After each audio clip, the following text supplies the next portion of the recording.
Me pretendimin e disa varrezave që kanë qenë në oborrin e shtëpisë tonë. Doja t'i pyes, se I kam parë nëpër video, se që janë disa gur atje. Ja, atje ato varrezat po rrethohen. Me shkrim turk. Po, ato varrezat po rrethohen sot nga resorti Bashkimulës. Ndërkohë që ne me sheku I kemi mbajtur në oborrin e shtëpisë tonë dhe nuk I kemi prekur. Dhe nuk kemi respektuar. Po varrezat e kujt janë ato? Ato varreza nuk dihet, ato mendoj që janë varreza ushtarësh turq, ka qenë një varr I madh shumë me një gur madhështor, por Fatmir Shpeza I ka përdorur ato varreza vetëm sepse kishin shkrim arabe dhe thot me që këto janë shkrim arabe, unë jam musliman, këto janë vorret e të parëve të mi.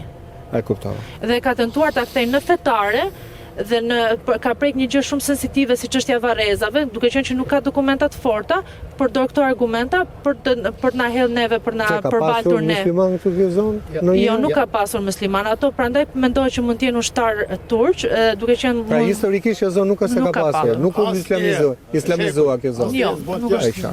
E kuptoj.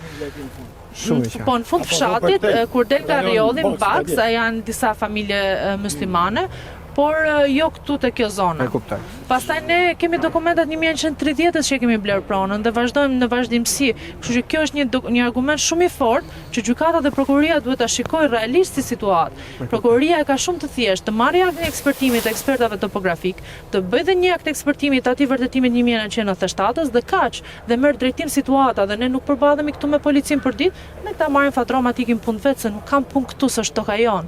Faleminderit. Faleminderit juve për çdo gjë. Faleminderit.